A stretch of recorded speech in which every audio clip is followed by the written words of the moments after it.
হাট থেকে আপনার 5-6 কিলোমিটার ভিতরে কোনো ত্রাণ আসতে পারে নাই। যা ত্রাণ আসছে আপনার ওই 1 কিলোমিটার 2 কিলোমিটার ভিতরে পেয়ে গেছে। আমাদের বেশি ভিতরে হওয়ার কারণে রাস্তাঘাট যখন ডুবা ছিল, ভাঙ্গা ছিল, কোনো ত্রাণ আসতে পারে নাই। নাম কি? এটা হলো পূর্ব গাড়িরাঙ্গা হাঙ্গনমুখ বাজার ইউনিয়ন। সবচেয়ে আজকে সুখবর হলো সর্বপ্রথম বেতার কেন্দ্র আমাদের এলাকায় ত্রাণ আসছে। এটা পেয়ে আমরা যথেষ্ট খুশি হই, কারণ আমাদের রোড নষ্ট হয়ে গেছে, পানি ছেড়ে দিলে অনেক ত্রাণ আসতে পারে নাই। চট্টগ্রামের সাতকানিয়া উপজেলার ডলু নদী সংলগ্ন এলাকায় বন্যা দুর্গত মানুষের মাঝে শুকনো খাদ্য সামগ্রী বিতরণ করেছে সরকারি কর্মচারী কল্যাণ সমিতি বাংলাদেশ বেতার চট্টগ্রাম। বুধবার 15 জুলাই আয়োজিত এ মানবিক কর্মসূচিতে বন্যায় ক্ষতিগ্রস্ত অসহায় পরিবারের হাতে প্রয়োজনীয় ত্রাণ সামগ্রী তুলে দেওয়া হয়।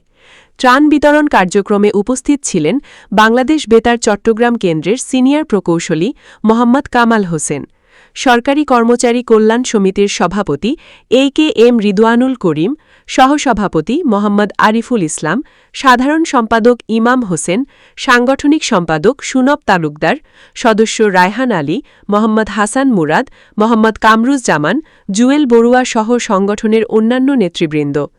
এ সময় বক্তারা বলেন, দুর্যোগে ক্ষতিগ্রস্ত মানুষের পাশে দাঁড়ানো সবার মানবিক দায়িত্ব। ভবিষ্যতেও এ ধরনের জনকল্যাণমূলক কার্যক্রম অব্যাহত থাকবে বলে তারা আশাবাদ ব্যক্ত করেন। এখানে মানুষের যে আমরা আসার পরে মানুষের একটা হাহাকার, এখানে খুবই ভয়াবহ। এখনো 6 দিন মানুষ এখানে নিমজ্জিত ছিল। এইরকম একটা জায়গার মধ্যে আমরা এসে পৌঁছেছি। এখানে 8 দিনও ত্রাণ পৌঁছে নাই। আমাদের চট্টগ্রাম বেতার কেন্দ্রের সিনিয়র প্রকৌশলী জনাব মোহাম্মদ কামাল হোসেন স্যারকে আমি আজকে যে আমরা এখানে এই বিষয়ে আপনি একটু আমাদের এই যে এলাকায় যারা এখানে ত্রাণ নিয়ে আসেন এখন আমাদের যে উদ্যোগ সেই বিষয়ে একটু আপনার অনেক ধন্যবাদ রেদওয়ান। যে আমি আসলে শুকরিয়া জানাচ্ছি যে আমরা একটা কর্মব্যস্ত জীবন সেটা পেরিয়ে আমরা আজকে বানবাসী মানুষের পাশে দাঁড়াতে পেরেছি, আলহামদুলিল্লাহ। আপনারা জানেন আমরা কক্সবাজার যে এই মহাসড়ক, সেখানে যে কেরানীর হাটটা আছে, যেখানে আপনারা জানেন যার বাম দিকে চলে গেছে বান্দরবান এবং ডান দিকে চলে আসছে সে ঐতিহাসিক সাতকানিয়া উপজেলা। এই সাতকানিয়া উপজেলার মধ্যে আপনারা জানেন সাতকানিয়া পৌরসভায় একটি জায়গা সাতকানিয়া সমুদ্র পাড়া, কিন্তু আমরা সেখান থেকে খোঁজ নিয়েছি যে নলুয়া যে ইউনিয়ন, এই জায়গাটার নাম হচ্ছে ঘাটিডাঙ্গা ডলু নদীর পাড়। এই ডলু নদীর পাড়ে বানবাসী মানুষ গত 8-10 দিন যাবৎ কোনো প্রকারের ত্রাণ পায়নি।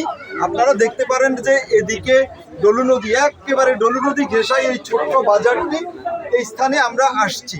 আপনি জানেন যে বাংলাদেশ বেতার চট্টগ্রাম কেন্দ্রের সরকারি কর্মচারী কল্যাণ সমিতির উদ্যোগে আজকে যে মানবতার যে একটা ডাক দিয়ে আমরা কিছু খাদ্য ত্রাণ সামগ্রী নিয়ে আসছি, সেজন্য আমি সমিতির যে নেতৃবৃন্দ এবং সদস্যদেরকে আমি আমার অন্তঃস্থল থেকে ধন্যবাদ এবং কৃতজ্ঞতা জানাই।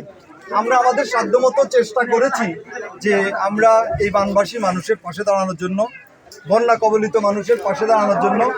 এবং আপনারা হয়তো দেখতে পাচ্ছেন, একটু উঁচু করে ধরুন, সেখানে একটু নেতৃস্থানীয় ব্যক্তিবর্গ একটি লিস্ট তৈরি করছে যারা সত্যিকার অর্থেই দুস্থ, খাওয়ায় কষ্ট পাচ্ছে বানবাসী মানুষ।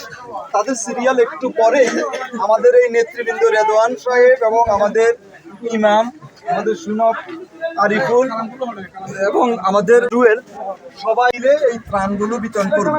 আমি আশা করছি আমরা হয়তো অনেক কিছুই করতে পারবো না, আপনাদের এই বানবাসী মানুষের সামনে সামান্য সাধ্য নিয়ে আমরা উপস্থিত হয়েছি। তো যেই কতটুকুন আমরা দেব, আমি আপনাদের কাছে আশা করব আপনারা শৃঙ্খলার সাথে এটা গ্রহণ করবেন। আপনাদের সবাইকে হয়তো আমরা দিতে পারবো না, তবে আপনাদের নেতৃবৃন্দ, আপনাদের এখানকার মাতব্বর, তাদের সাথে কথাবার্তা বলে আমরা যাদেরকে সুইটেবল মনে করব তাদের কাছে পৌঁছে দেব। প্রতি পরিবারে একজন, এক পরিবারে 2-3 জন আসবেন না কাইন্ডলি, আসলে আমাদের অত সাধ্য নাই, ঠিক আছে? পরিশেষে আমি আবারও বাংলাদেশ বেতার চট্টগ্রাম কেন্দ্রের আমাদের যে সরকারি কর্মচারী কল্যাণ সমিতি আছে তার যে কার্যকরী সভাপতি সে এবং আমাদের সাধারণ সম্পাদক ইমাম হোসেন, সুনব, আরিফুল ইসলাম আমাদের সদস্য সহ এদিকে আরো অনেক সদস্য আছে, তাদেরকে অনেক ধন্যবাদ জানাই। আমরা চাই যে আরো যদি কোনো রকম প্রাকৃতিক বিপর্যয় হয় আমরা অবশ্যই আপনাদের কাছে আসব।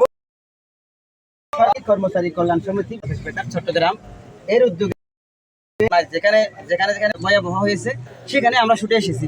আপনাদের খবর আজকে এখানে 8 দিন ধরে কেউ নেয় নাই, কিন্তু আপনারাই সবচেয়ে বেশি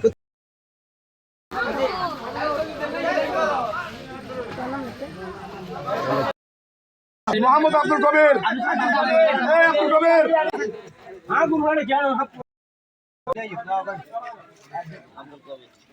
আপনি